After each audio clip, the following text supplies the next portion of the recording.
कई बार हमें अपने जीवन में सही निर्णय लेने की जरूरत तब हमें पड़ती है जब हम अनेक समस्याओं से घिर जाते हैं और उस वक्त हमारी जिंदगी हमारे लिए एक बहुत बड़ी चुनौती लगने लगती है।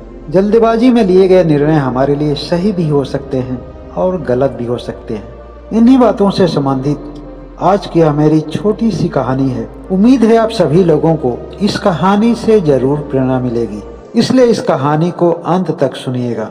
बहुत समय पहले एक छोटा सा राज्य था और उस राज्य का राजा बहुत ही खुशहाल था। राजा के पास किसी भी चीज की कोई कमी नहीं थी और प्रजा भी बहुत ही खुशहाल थी। राजा को अपनी प्रजा से खूब आदर सत्कार मिलता था। लेकिन आज कुछ ऐसा हुआ जिसकी वजह से राजा की नींद ही उड़ गई थी। आखिर ऐसा क्या हुआ जिसकी वजह से राजा को पूरी रात बेचैनी थी और रात में उसे कई बार जागना पड़ा। 25 वर्षों से राजा राज्य कर रहा था, लेकिन किसी ने भी राजा के साम्राज्य पर हमला करने का प्रयास नहीं किया था। लेकिन ऐसा पहली बार हुआ जब एक पड़ोसी राज्य ने ही राजा के साम्राज्य पर हमला कर दिया। राजा के जीवन की यह घटना राजा के 25 साल पहले वाले दिनों की फिर से याद दिलाने लगा, जिस समय वह राजा नहीं बल्कि एक राजा का सेनापति हुआ करता था। एक बार की बात है, वह राजा की आज्ञा लेकर युद्ध की तैयारी कर रहा था, लेकिन उस समय उसके मन में किसी तरह की कोई शंका नहीं थी। उस समय उसे निर्णय लेने की जरूरत ही नहीं पड़ती थी, क्योंकि उसके दिमाग में सब कुछ साफ साफ रहता था।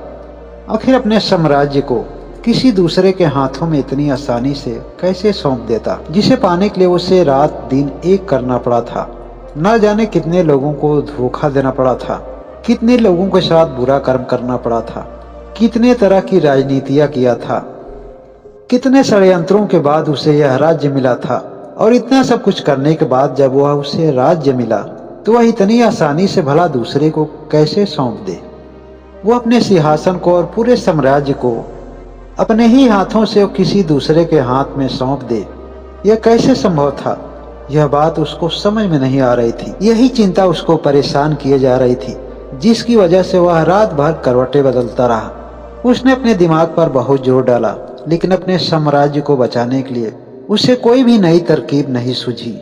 जबकि राजा ध्यान भी करना जानता था, वह ध्यान करने के लिए बार बार प्रयास भी कर रहा था ताकि उसका मन शांत हो जाए, लेकिन वह सफल नहीं हो पा रहा था। वह अच्छी तरह से जानता था कि जब तक उसका मन शांत नहीं होगा तब तक वह अपनी अंतरात्मा की आवाज नहीं सुन सकेगा। इसीलिए वह बार बार ध्यान के लिए प्रयास कर रहा था, लेकिन हर बार ध्यान में उसे असफलता ही मिल रही थी। उसे अपनी इस समस्या से निजात पाने का कोई नया रास्ता ही नहीं दिख रहा था। बहुत कुछ सोचने के लिए उसके पास समय भी नहीं था। उसके पास तो केवल रात भर का ही समय बचा था। दूसरे दिन ही पड़ोसी राज्य उस पर आक्रमण करने वाला था। ऐसे में वह क्या करे और क्या न करे उसको समझ में नहीं आ रहा था। राजा के मन में केवल एक ही बात चल रही थी कि अगर वह अपने सिंहासन को बचाता है तो उसके बदले में उसे अपने हजारों सैनिकों का बलिदान करना पड़ सकता है, और यदि वह अपने साम्राज्य के भला के बारे में सोचता है तो उसे पड़ोसी राज्य के सामने झुकना पड़ेगा, उसकी अधीनता स्वीकार करना पड़ेगा। जब राजा बहुत ही परेशान हो गया तब वह अपने उपवन में जाकर बैठ गया, जहाँ पर ठंडी ठंडी हवाएं चल रही थी, क्योंकि रात का सन्नाटा भी था और चारों तरफ खामोशी छाई हुई थी। अब जाकर उसे थोड़ी सी राहत मिलती है। तभी वह अचानक आसमान की तरफ देखता है। जब वह आसमान में देखता है तो देखता है कि एक निडर पक्षी जो बिना भय का बिल्कुल उड़ता हुआ चला जा रहा था। उस पक्षी को ना ही कोई रोकने वाला था और ना ही कोई टोकने वाला था। उस पक्षी से राजा को एक नई सीख मिलती है कि जब तक आदमी अकेला होता है तब तक वह कुछ भी सोचने और करने के लिए स्वतंत्र होता है, आसमान में उड़ते हुए उस पक्षी की भांति। इसीलिए वह बिल्कुल मस्त होता है, जो सोचता है वही करता है, जो चाहता है वही पाता है, क्योंकि उसके सर पर जिम्मेदारियों का कोई बोझ नहीं होता है। लेकिन जैसे ही जिम्मेदारियों का बोझ आता है, आदमी अपनी मस्ती को खो देता है, अपनी आजादी को खो देता है, क्योंकि जिम्मेदारियों की वजह से उसके मन में अनेक तरह के विचार आते हैं, जो कुछ अच्छे विचार भी होते हैं और कुछ गलत भी विचार होते हैं। विचारों के सैलाब की वजह से आदमी का मन अशांत हो जाता है। उसके लिए कौन सा निर्णय सही होगा और कौन सा गलत होता है, वह इस दुविधा में फंस जाता है। लेकिन अभी भी राजा को अपने साम्राज्य को बचाने के लिए कोई भी उपाय नहीं सूझ पा रही थी। जब राजा देखता है कि अब समय का बिल्कुल ही अभाव है, तब वह घोड़े पर सवार होता है और अपने गुरु के पास आश्रम की तरफ निकल जाता है।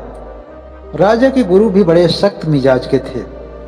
उन्होंने पहले से राजा को चेतावनी दे रखी थी कि जब तक कोई बड़ी समस्या ना आए, जब तक कोई बड़ी दुविधा ना हो, तब तक तुम मेरे पास कभी मत आना। राजा आश्रम पर पहुंचता है और देखता है कि उसके गुरुदेव बिल्कुल ध्यान में लीन थे। राजा ने सोचा कि इस समय गुरुदेव को ध्यान से जगाना उचित नहीं होगा, लेकिन समय भी नहीं है, अगर युद्ध छिड़ गई तब क्या होगा। और इस तरह से उसके मन में द्वंद्व चलने लगा कि गुरु को ध्यान से बाहर लाना उचित होगा या नहीं होगा। राजा का एक मन कहता है कि गुरु को ध्यान से बाहर लाना होगा और उसका दूसरा मन कहता है कि गुरुजी क्रोधित हो जाएंगे। इन्हीं बातों को सोच रहा था, तभी उसके गुरु ध्यान से बाहर आ जाते हैं। राजा गुरु के चरणों में प्रणाम करता है। तब गुरुदेव कहते हैं कि कहो कैसे आना हुआ। राजा कहता है कि गुरुदेव, आप तो अंतर्यामी हैं, आप तो हमारे मन की सभी बातों को जानते हैं। फिर मेरी समस्या भी आपको जरूर पता होगी कि अभी की मेरी चिंता क्या है और मैं इस वक्त क्यों आया हूँ, किस बात की वजह से मुझे नींद नहीं आ रही है। राजा ने कहा कि गुरुदेव, आखिर इस समय मैं सही निर्णय कैसे लूं? आखिर अपनी अंतरात्मा की आवाज को मैं कैसे सुन सकूंगा? मेरा साम्राज्य इस समय मेरे हाथ से जाने वाला है, आखिर अपने साम्राज्य को मैं कैसे बचाऊं? राजा की इन बातों को सुनने के पश्चात गुरुदेव मुस्कुराते हैं और राजा से कहते हैं, राजन, हर इंसान के दो मन होते हैं। एक मन किसी काम को करने के लिए प्रेरित करता है, तो दूसरा मन उस काम को टालने के लिए प्रयास करता है कि उस काम से कैसे पीछा छुड़ाया जाए। और इन्हीं दोनों मनों के बीच में इंसान फंसा हुआ होता है, वह उलझा हुआ होता है, जिसकी वजह से हम कोई एक तरफा निर्णय नहीं ले पाते हैं। हम दोनों ही दिशाओं में जाने का प्रयास करते हैं और ऐसे समय पर हमारे मन में अनेक तरह के सवाल बनने लगते हैं कि जो हम फैसला लेने जा रहे हैं, क्या वह सही है या गलत है। तब राजा कहता है कि गुरुदेव, यह तो मैं भी जानता हूँ, इसी शंका में तो मैं भी फंसा हूँ, लेकिन मैं इससे बाहर निकलना चाह रहा हूँ। गुरुदेव, कृपा करके इस समय मुझे कोई सरल रास्ता बताइए। तब महात्मा कहते हैं कि राजन, जीवन में कोई भी निर्णय गलत और सही नहीं होता है, यह तो केवल हमारी मन की संरचना है। जब मन की माया जाल में हम फंस जाते हैं तो वास्तविकता से दूर हो जाते हैं। वास्तविकता तो यही है कि जो होना होता है वही होता है। हमारे तुम्हारे करने से न कुछ होने वाला है न होता है, लेकिन फिर भी हम अपने अहंकार में यह सोचते हैं कि होना वैसा ही चाहिए जैसा मैं चाहता हूँ, और इसके लिए न जाने कितने गलत और सही तरीके अपनाते हैं जो प्रकृति को मंजूर नहीं होता है। हम तो हमेशा ऐसे ही सोचते हैं कि जैसा हम चाहेंगे वैसा ही होगा।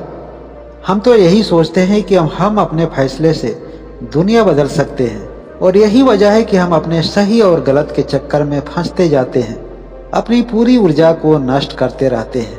और इस प्रक्रिया में केवल हमारा और हमारे संबंधियों का ही नुकसान नहीं होता है, बल्कि इस प्रकृति का भी नुकसान करने में हम कोई कसर नहीं छोड़ते हैं। गुरुदेव राजा से कहते हैं कि मान लिया तुमने आज गलत ही कोई फैसला ले लिया, तो आने वाले भविष्य में तुम्हारा वही फैसला तुम्हें नई सीख देगा। और यदि तुम सही फैसला लेते हो तो तुम्हारे लिए सफलता का एक नया दरवाजा खुल जाता है। तुम सही निर्णय लो या गलत निर्णय लो, दोनों ही परिस्थितियों में फायदा तो तुम्हारा ही होने वाला है। अगर तुम सही निर्णय के चक्कर में तुम अपना समय और तुम अपनी ऊर्जा को नुकसान करते हो, एक जगह ठहर जाते हो, तो इससे बेहतर तो यही होगा कि तुम कोई भी निर्णय लेकर के उस रास्ते में आने वाली सभी चुनौतियों का सामना करके तुम जीवन में कुछ नया अनुभव करो। तब राजा अपने गुरु से कहता है कि गुरुदेव, आखिर आप मुझे बताना क्या चाहते हैं कि किसी भी निर्णय को लेने से पहले क्या उस पर सोच विचार नहीं करना चाहिए? ऐसा करना क्या यह मूर्खता का प्रमाण नहीं होगा? इस समय हमारे ऊपर लाखों लोगों की जिम्मेदारी और हजारों सैनिकों की तो जान की जिम्मेदारी है। राजा की बात को सुनकर गुरुदेव फिर से मुस्कुराते हैं और कहते हैं कि तुमने अभी तक हमारी बातों को समझ ही नहीं पाया। हमारी बातों का कहने का मतलब यह थोड़े नहीं कि तुम सोच विचार कर निर्णय मत लो, बल्कि हमारे कहने का तात्पर्य केवल इतना था कि तुम दोनों ही मन को एक जगह करके तुम जो भी निर्णय लोगे वही तुम्हारा उचित निर्णय होगा। दोनों मनों के संतुलन से जो तुम्हें उत्तर मिलेगा वही तुम्हारी अंतरात्मा का उत्तर होगा। तुमने अपने जीवन में कई बार ऐसा अनुभव किया होगा, जब तुम किसी काम को करना चाहते हो तो तुम्हारा मन तो साथ देता है, तुम्हारी बुद्धि उस काम को करने में विरोध करती है और ऐसे में हमारे मन और हमारे बुद्धि के बीच मानसिक युद्ध छिड़ जाता है। यहाँ समझने वाली केवल इतनी सी बात है कि जो तुम्हारे मन में विचार चलता है वही तुम्हारी बुद्धि तर्क वितर्क करके उसे सही जगह पर ले जाना चाहती है। बुद्धि हमेशा यह सतर्क करती है कि इस काम को करने से क्या लाभ है और क्या हानि है। वह रास्ते में आने वाले सभी समस्याओं से, सभी खतरों से सावधान कराती है। लेकिन इसका मतलब यह भी नहीं है कि आदमी बैठकर रोता रहे। उसे कुछ न कुछ तो करना ही पड़ेगा। उसे एक निश्चित दिशा में कदम उठाना ही पड़ेगा। महात्मा कहते हैं कि यह सभी बातें तुम्हारे लिए पर्याप्त है। अगर इसके बावजूद भी तुम्हें समझ में नहीं आ रहा है तो अब तुम जा सकते हो। और इतना कहने के बाद महात्मा ध्यान में लीन हो जाते हैं। राजा वहां से चल देता है, लेकिन उसके मन में अनेक तरह के प्रश्न हैं कि उसकी सेना बहुत छोटी है, उसके सैनिक बहुत ही कम मात्रा में हैं, लेकिन फिर भी उसे लड़ाई तो लड़नी ही है। अब उसने मन में यह विचार बना लेता है कि मुझे फिर से वही रणनीति अपनानी पड़ेगी जब मैं कभी सेनापति था तो उस समय अपनाया था। उसने रणनीति के आधार पर छोटी सेना होने के बावजूद भी उस युद्ध को जीत लिया। दोस्तों, इस कहानी से क्या शिक्षा मिलती है कमेंट करके जरूर बताएं। और जो लोग अभी तक इस चैनल को सब्सक्राइब नहीं किए हैं वह सब्सक्राइब करके बेल आइकन की घंटी को जरूर दबा लें।